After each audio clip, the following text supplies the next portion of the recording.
Hello दोस्तों, welcome to my YouTube channel. दोस्तों मैं सोनू सर आपके सामने हाजिर हूँ कुछ नए और ज़बरदस्त कंटेंट के साथ में। दोस्तों मैं आशा करता हूँ कि आप लोग ठीक होंगे, आपकी तैयारी बहुत अच्छी चल रही होगी, आप लोगों ने ग्रामर का पूरा रिवीजन कर लिया होगा। जो बच्चे हमारे ऑफलाइन वाले हैं उन सभी बच्चों को तो हमने रिवीजन करवा दिया है, अब तो उनकी केवल टेस्ट सीरीज़ चल रही है। तो यही चीज़ को ध्यान में रखते हुए हमने ऑनलाइन वाले बच्चों के लिए भी हम टेस्ट सीरीज़ लेकर आए हैं। इसमें होगा क्या, हम इधर पे डिस्कस करेंगे प्रीवियस ईयर पेपर सेट को। इसको डिस्कस करेंगे बेटा, प्रीवियस ईयर पेपर सेट को डिस्कशन करेंगे। और आज जो डिस्कशन होने वाला है उसकी डेट देख लीजिए, 01/10/2024 एग्ज़ाम का होने वाला है। यानी एसएससी एमटीएस का जो सबसे लेटेस्ट जो पैटर्न था 2024 का, उसी पर डिस्कशन कर रहे हैं।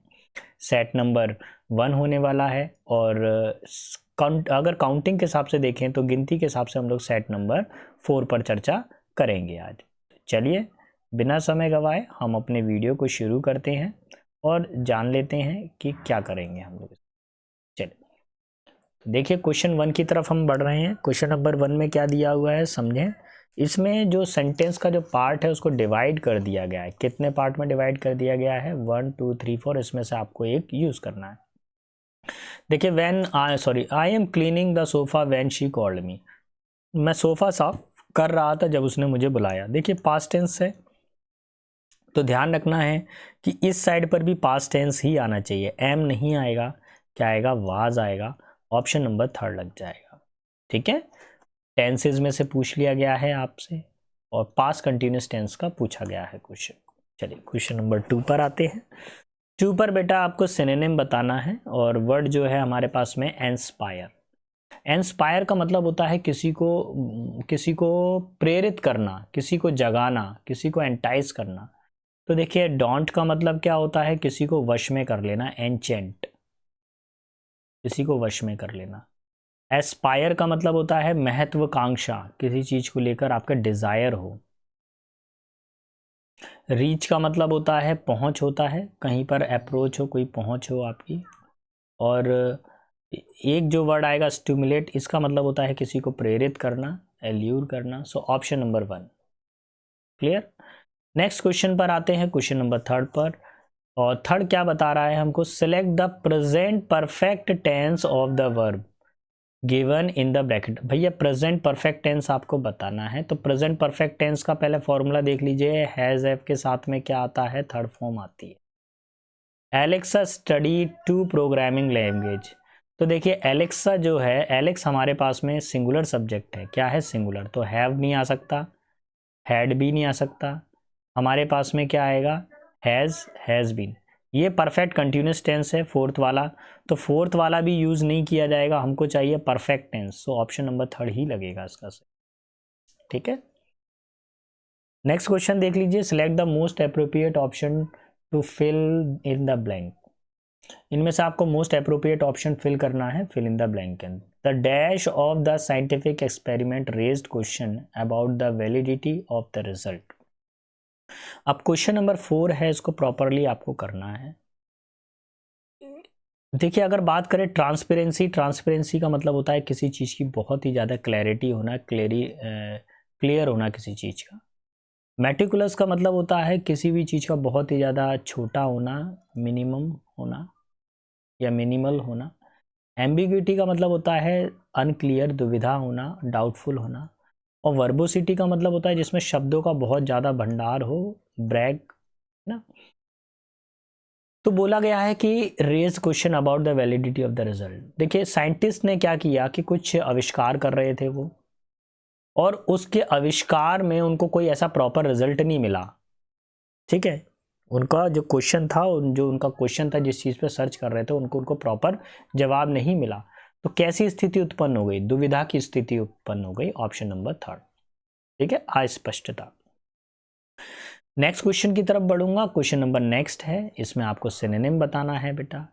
The disposal of the hazardous waste in hospitals and the factories is a serious problem and needs to be taken urgently. देखिए डिस्पोजल ऑफ हैजार्डस, हैजार्डस का मतलब क्या होता है? बहुत ही ज़्यादा नुकसानदायक हो, जो क्या हो हमारे लिए? नुकसानदायक, नुकसानदायक हो। तो इसका आपको मीनिंग बताना है। तो बेनाइन का मतलब क्या होता है, कोई चीज़ बहुत ज़्यादा क्रूशियल हो, बहुत ज़्यादा महत्वपूर्ण हो, ये नहीं होगा। डेंजरस इसका सही आंसर लगेगा ऑप्शन नंबर 2। बेलिजरेंट का मतलब क्या होता है, रेडी टू फाइट, जो युद्ध में लड़ने के लिए तैयार हो। हैजी का मतलब होता है कोई चीज़ क्या हो, धुंधली हो, फॉगी टाइप की, फॉग जम गया हो, ठीक है। सो ऑप्शन नंबर जो हो जाएगा हमारे पास में वो क्या हो जाएगा, नंबर 2। नेक्स्ट क्वेश्चन नंबर 6 पर आते हैं। अंडरलाइन किया हुआ जो पार्ट है उसको आपको चेंज करना है। She was deeply affected by the news to a point of to the point of tear. देखिए वो समाचार से क्या वो बहुत ज़्यादा प्रभावित हुई और वो आंसुओं में गिर गई या रोने लगी। तो मैं आपको एक चीज़ बताऊं, वाज या वर के बाद में बेटा क्या आती है, वर्ब आती है। क्या आती है, वर्ब। देखिए ये जो इफेक्टेड है ना, वो यहाँ पर एज ए नाउन काम कर रहा है बेटा। इफेक्ट क्या होता है, नाउन होता है। मुझे चाहिए वर्ब, तो इफेक्ट नहीं होती है वर्ब, वो नाउन है। नाउन फॉर्म के लिए जो सबसे बढ़िया जो ऑप्शन वर्ब चाहिए मुझे, तो वर्ब अगर होगी तो वो क्या होती है, अफेक्ट वर्ब होती है। यहाँ पे नाउन नहीं चाहिए। इफेक्ट एक नाउन है और अफेक्ट एक वर्ब है, मुझे वर्ब ही चाहिए, ऑप्शन नंबर 2 लगेगा। क्वेश्चन 7 पर आते हैं। The student leader has dash politic recently. तो नंबर 7 है। पॉलिटिक्स में देखिए स्टूडेंट लीडर क्या है, अभी अभी पॉलिटिक्स में आए हैं। गैदर का मतलब इकट्ठा करना, ये नहीं हो सकता। अप्रोच्ड का मतलब पहुंच होता है, ये नहीं हो सकता। जंप्ड मतलब कूदना, नहीं हो सकता। ऑप्शन 1 लगेगा, एंटर, वो अभी अभी पॉलिटिक्स में आए हैं। The teacher checked whether each of them have a blanket as it was cold. देखिए ये ग्रामेटिकल एरर है और मैं आपको पहले ही पढ़ा चुका हूँ, ट्रिक आपको बता चुका हूँ कि कभी भी ईच या फिर एवरी अगर सब्जेक्ट के फॉर्म में होंगे तो 100% उनके बाद में सिंगुलर वर्ब आएगी। तो यहाँ हैव नहीं आएगा, क्या आएगा, हैज आएगा। कौन से चैप्टर का क्वेश्चन है ये, कौन से चैप्टर का बेटा, सिंटेक्स चैप्टर का, सब्जेक्ट वर्ब एग्रीमेंट चैप्टर का ये क्वेश्चन आया हुआ है, क्वेश्चन नंबर 4। क्वेश्चन नंबर 9 पर आते हैं। करेक्टली स्पेल्ट आपको बताना है। Arvind wanted to bake cake for Riya's birthday. Arvind Riya के जन्मदिन के लिए केक बनाना चाहते हैं। So he mixed the dash eggs and butter. तो उसने मक्खन को, दूध को, और केक बनाएंगे तो क्या चाहिए होगा बताइए, आटा चाहिए होगा ना, या मैदा चाहिए होगा। देखिए ये फ्लावर की स्पेलिंग तो गलत है, ये भी फ्लावर की स्पेलिंग गलत है। ये फ्लावर का मतलब होता है फूल, तो फूल तो चाहिए नहीं होगा केक बनाने के लिए, नहीं। क्या चाहिए होगा, फ्लोर, आटा चाहिए रहेगा, ठीक है, आटा या मैदा, ऑप्शन नंबर 1। अब आपको क्या बताना है, यहाँ पर अंडरलाइन जो वर्ड है उसको आपको चेंज करना है। क्या लिखा हुआ है, Raghav who studies tourism at present is planning go abroad after his graduation. Raghav जो अभी टूरिज्म पर स्टडी कर रहा है उसका प्लान है विदेश जाने का। तो देखिए इसमें अभी क्या है, इसमें जो एट प्रेजेंट का मतलब क्या होगा कि प्रेजेंट कंटिन्यूस टेंस, अभी वो कर रहा है, काम हो रहा है, option number 2 present continuous tense. Question number 11 पर आऊंगा। Please put the dishes in the dash after you finish eating. भोजन खत्म करने के बाद में जो डिशेज हैं, बर्तन को किस में रखना चाहिए बताइए। भोजन के जो बर्तन होते हैं हम किस में रखते हैं, सिंक में रख देते हैं ना, जिसके अंदर हम बर्तन साफ करते हैं। तो देखिए बहुत ध्यान से, श्रिंक का मतलब होता है सिकुड़ना, ठीक है।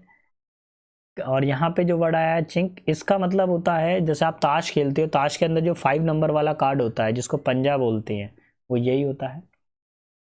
सिंक्रोनाइज, सिंक का मतलब क्या होता है, तालमेल बैठाना। क्या करना किसी चीज के अंदर, तालमेल बैठाना, तालमेल होना। और ये सिंक क्या होता है, जिसके अंदर हम बर्तन धोते हैं, बर्तन धोने वाला बेसिन, बेसिन भी कह सकते हो आप इसको, या सिंक कह सकते हो। ऑप्शन नंबर 1 लगेगा इसका फाइनल आंसर। चलिए नंबर 12 पर आते हैं। 12 में बेटा वर्ड जो अंडरलाइन है उसका मीनिंग बताना है। Sonali is contemplating whether to accept the offer from Shanvi और not, semicolon, she is still not in the position to be able arrived at the decision. देखिए कंटेम्पलेटिंग का मतलब होता है विचार करना, किसी चीज पे काफी ज्यादा विचार करना।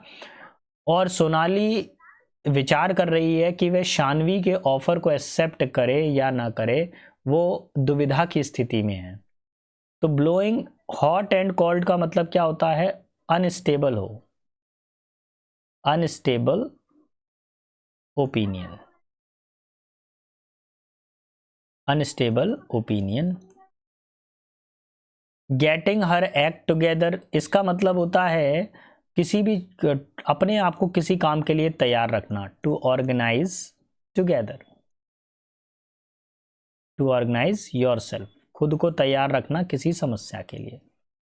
रेजिंग द आईब्रो, इसका मतलब क्या होता है? किसी चीज को सुनकर कोई झटका लग जाना, शॉक हो जाना किसी चीज को। और च्यूइंग द कर्ड का मतलब होता है किसी चीज पर विचार करना, मेडिटेट करना। तो देखिए यहाँ पर किया क्या है इन लोगों ने कि केवल एक ही वर्ड को अंडरलाइन किया, कंटेम्पलेटिंग।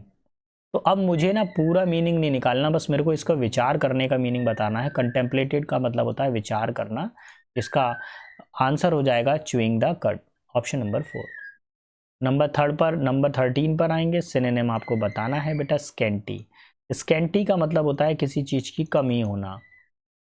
4 ऑप्शन दिए हुए हैं, भले ही क्वेश्चन ना पढ़े कोई दिक्कत नहीं है, लेकिन ऑप्शन से ही आंसर आ जाएगा। डेफिशिएंट का मतलब क्या होता है? किसी चीज की कमी होना, लैक। ठीक है। वेरिड का मतलब क्या होता है? कोई चीज बहुत सारी डिफरेंट डिफरेंट वैल्यूज हमारे पास में हो। मॉडरेट का मतलब होता है जो कोई क्या हो, मध्यम गति से चल रहा हो, ना ज़्यादा तेज हो ना ज़्यादा स्लो हो, तो मीडियम कह सकते हैं आप, मध्यम। एक्सेसेस का मतलब क्या होता है? कोई चीज़ ज़रूरत से ज़्यादा हो, तो यही इसका आंसर लग जाएगा। देखिए, स्कैंटी का मतलब कमी होता है और एक्सेसेस का मतलब होता है किसी चीज़ की ज़रूरत से ज़्यादा होना। अब हम लोग आ गए हैं क्वेश्चन नंबर 14 पर। यू ओवर हियर समवन से he is always on cloud 9, what does the idiom mean of the given test? देखिए, idiom का मतलब होता है मुहावरा। तो एक मुहावरा है, he is always on cloud 9। On cloud 9 का मतलब क्या होता है? बहुत ज़्यादा खुश होना, सातवें आसमान में सिर होना। आपने एग्ज़ाम दिया एसएससी एमटीएस का, और आपने उस एग्ज़ाम को पास कर लिया। पास करने के बाद में आप मेरिट लिस्ट में आ गए। जिस दिन आप मेरिट लिस्ट में आए, आपका सिलेक्शन हो गया, आपको नौकरी लग गई, तो इसको क्या बोला जाता है? On cloud 9। ऑलवेज बिजी, हमेशा बिजी होना नहीं। फ्रिक्वेंटली डे ड्रीमिंग, कि दिन में तारे देखना नहीं। ऑफन एब्सेंट, हमेशा एब्सेंट रहना नहीं। Extremely happy, option number 3।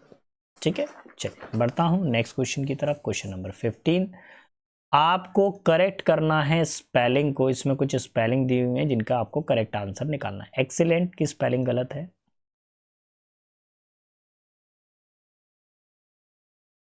अच्छा, पहले देखो यार ध्यान से। The student received an A+ for her excellent.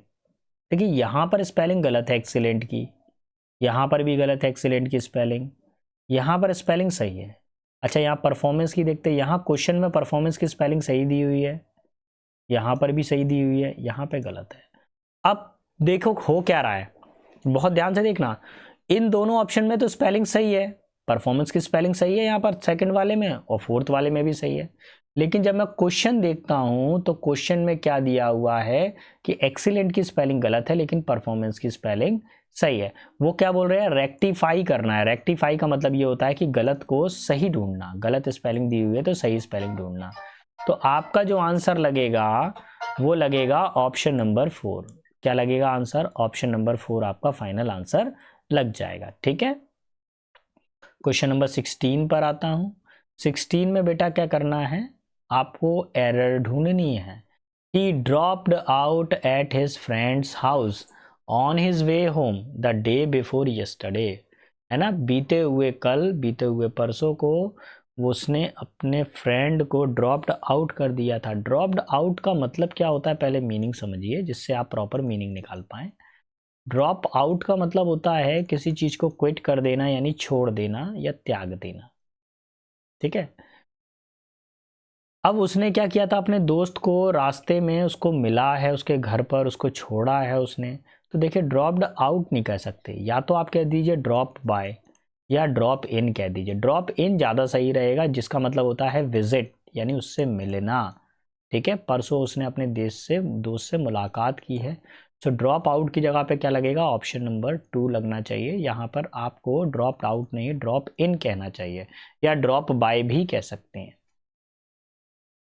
Question number 17 पर आऊँगा। इनकरेक्ट स्पेलिंग आपको बतानी है बेटा। The gardener meticulous care ensure the vibrant colour of the flowers. तो मेटिकुलस का मतलब क्या होता है, बहुत ध्यानपूर्वक। यहाँ पे मेटिकुलस की स्पेलिंग सही है, यहाँ पर भी सही है। इसके बाद में कौन सा वर्ड आया, केयर, केयर की स्पेलिंग यहाँ पर सही है, यहाँ पर भी सही है। फिर वर्ड आया वाइब्रेंट, वाइब्रेंट की बेटा स्पेलिंग गलत है। वाइब्रेंट की स्पेलिंग ये नहीं होती, वाइब्रेंट की स्पेलिंग में बेटा आर के बाद में ए आता है। अच्छा, गार्डनर की स्पेलिंग ऊपर भी सही दी हुई है और यहाँ पर भी सही दी है। हमको बताना है इनकरेक्ट स्पेलिंग, तो आपका जो आंसर लगेगा ऑप्शन नंबर 1 लगेगा। देखिए, मेरा आपसे रिक्वेस्ट है, प्लीज़ मेरे चैनल को लाइक शेयर सब्सक्राइब ज़रूर करिएगा। जो भी बच्चे हमसे ऑनलाइन पे जुड़े हुए हैं, और ख़ासकर ऑफलाइन वाले बच्चे, देखते तो सब है लेकिन वो नहीं करते हैं, लाइक शेयर सब्सक्राइब नहीं करते। क्लास में तो ऐसे चिल्ला चिल्ला के बोलोगे, अरे सर मैंने कर दिया मैंने कर दिया, कुछ नहीं करते हो। सब पता चलता है यहाँ पर मेरे को, किसका लाइक आया किसका सब्सक्राइब आया, है ना। बाकी हमारे जितने भी ऑनलाइन वाले भाई हैं और बहनें हैं, भैया ध्यान रखिए, अगर आपको हमारा पढ़ाना पसंद आ रहा है तो प्लीज़ चैनल को लाइक शेयर सब्सक्राइब ज़रूर करें, क्योंकि आपका एक लाइक, आपका एक सब्सक्राइब और शेयर हमें एनकरेजमेंट करता है कि हम इसी तरह का कंटेंट लेकर आए। अगर आपसे इतना भी नहीं हो पा रहा तो टेंशन ना लें, कोई दिक्कत नहीं है, कोई ज़बरदस्ती नहीं है। आप सिर्फ अपने मार्क्स मुझे ज़रूर लिख कर बताइए करें कमेंट बॉक्स के अंदर कि भाई आपने कितना स्कोर किया है। जब आप हमको अपने मार्क्स बताते हैं तो हमको भी साहस आता है कि हाँ भी बच्चे का इतना इतना प्रोग्रेस देखने को मिल रहा है। पिछले वीडियो में हमने बताया था कि एक मोहम्मद नाम का बच्चा था जिसने अपने मार्क्स बताए थे हमको, उसके 23 या 24 आए थे पिछले सेट के अंदर। तो मैं उम्मीद करता हूँ बेटा आपका सिलेक्शन ज़रूर हो, है ना। चूँकि आप पढ़ रहे हैं, मेहनत कर रहे हैं, मार्क्स बता रहे हैं, तो हमारी यही उम्मीद है कि इस साल आपको नौकरी ज़रूर मिले। बाकी भी बच्चे जो हमको देख रहे हैं, अपने मार्क्स बताइए, फिर मैं उस पर डिस्कस करूँगा कि आपको किस एरिया में कहाँ इम्प्रूवमेंट करने की ज़रूरत है। कमेंट बॉक्स है, कमेंट बॉक्स में लिखिए आप कि सर मेरे को ये नहीं आ रहा, वो नहीं आ रहा, मैं सब डिस्कस करने के लिए तैयार हूँ। तो चलिए क्वेश्चन पर आ जाते हैं। आपको इनकरेक्ट स्पेलिंग बतानी है। तो इनकरेक्ट स्पेलिंग में देख लेते हैं क्या है। पहला वर्ड है स्ट्रिंजेंट, जिसका मतलब होता है कठोर, स्पेलिंग सही है। बिलेटेड का मतलब क्या होता है, देर होना, इसकी भी स्पेलिंग सही है। टेंटेटिव का मतलब होता है अंदाज लगाना, टेंटेटिव एग्जाम डेट आती है ना तो अंदाजा लगाते हैं, ये भी स्पेलिंग सही है। पेरिफेरल की स्पेलिंग गलत है, तो पेरिफेरल में क्या होता है, आर के बाद में आई आता है यहाँ पर, ठीक है, पेरिफेरल, ठीक है। पेरिफेरल का मतलब होता है एडिशनल, अलग से कुछ चीज़ों को जोड़कर बनाया जाए।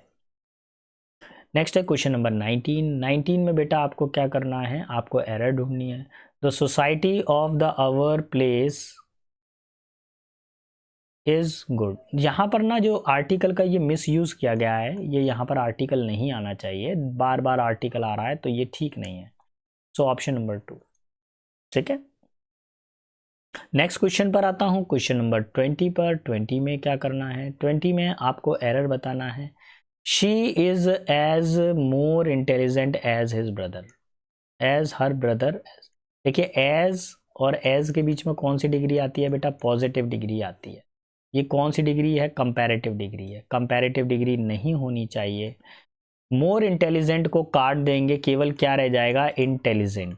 मोर इंटेलिजेंट की जगह पर क्या होना चाहिए, केवल इंटेलिजेंट वर्ड होना चाहिए, ये पॉजिटिव डिग्री होता है। सो ऑप्शन नंबर 1, ठीक है। चलिए, तो अब हम आ गए हैं एग्ज़ाम के लास्ट पड़ाव पर। इधर पे हम क्या देखने वाले हैं, इसके अंदर हम लोग देखेंगे क्लोज पैसेज की चर्चा करने वाले हैं क्वेश्चन नंबर 21 में। अच्छा, एक चीज़ याद दिला दूं, रोज़ाना रात को 9 बजे हम आपके सामने यूट्यूब पर प्रेजेंट होते हैं। आज सेट नंबर हमने 4 कंप्लीट कर लिया है, कल मैं सेट नंबर 5 के साथ में आऊँगा, ठीक है, तो तैयार रहिएगा। इट वॉज 1 जनवरी मॉर्निंग, वो 1 जनवरी की सुबह थी। Very early a pinching frosty morning, the cove all grey. ये जो सुबह थी इतनी ज़्यादा तेज, बहुत ही ज़्यादा सर्दी वाली सुबह थी, जो बिल्कुल पिंच हो रही थी, मतलब चुभ रही थी, ऐसी सर्दी। फ्रॉस्टी मॉर्निंग थी, द कोव ऑल ग्रे। अब कोव का मतलब क्या होता है, समुद्र की खाड़ी। समुद्र की जो खाड़ी थी बिल्कुल सब सफ़ेद सफ़ेद सी नज़र आ रही थी। All grey with the hoar frost and the ripple lapping softly on the stone. देखिए क्या था, the ripples lapping softly on the stone, पत्थरों से आकर लहरें टकरा रही थी। एक ये समुद्र का एरिया बताया जा रहा है कि 1 जनवरी को सर्दी पड़ रही है और लहरें उठ रही हैं समुद्र के अंदर, वो पत्थर से टकरा रही हैं, उन पर बर्फ़ जम रही है, ऐसी स्थिति आ रही है। The captain had dash earlier than usual set out down to the beach. Beach का मतलब क्या होता है, किनारा होता है। तो सागर के किनारे पर एक कैप्टन उतरे, समय से पहले ही वो आ गए थे वहाँ पर। तो देखिए यहाँ पर एक चीज़ था, द कोव ऑल विद, यहाँ पर क्या आना चाहिए था, विद आना चाहिए था, वो उससे ढकी हुई थी। सो ऑप्शन नंबर 2 हमारा आंसर होता है।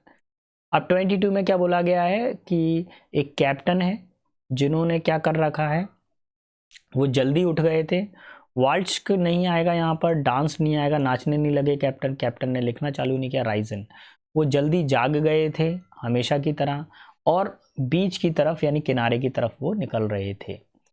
Mother was upstairs with father, माता जी पिताजी के साथ में ऊपर सीढ़ियों की तरफ बैठी हुई थी। एंड आई, मैं भी वहाँ पर बैठा होता। Dash the breakfast table against, हम लोगों ने क्या की, टेबल लगाई, हम लोगों ने ब्रेकफास्ट की टेबल लगाई। ब्रेकफास्ट की टेबल लगाने के लिए थ्रो नहीं होता, प्ले नहीं होता। लाइंग, लाइंग का मतलब पड़े रहना। ले द टेबल, ले द टेबल का मतलब क्या होता है, ब्रेकफास्ट की टेबल लगाई। Against the captain returns, captain लौट कर आ रहे थे इसलिए हमने उनके लिए एक टेबल लगाई भोजन की। When the parlour door open, जैसे ही जो पार्लर था, वो पार्लर का मतलब हो गया कि कोई छोटा रेस्टोरेंट हो सकता है, उसका दरवाज़ा खुला। A man stepped in on home I had never set my eyes before. देखिए मैंने देखा कि एक व्यक्ति आया है, उस पार्लर के अंदर घुसा है जिसको मैंने कभी नहीं देखा था। He was pale tallowy creature, वो कैसा था, तो उसका थोड़ा सा, उसका चेहरा जैसा पेल फेस था, थोड़ा पीला सा फेस था उसका।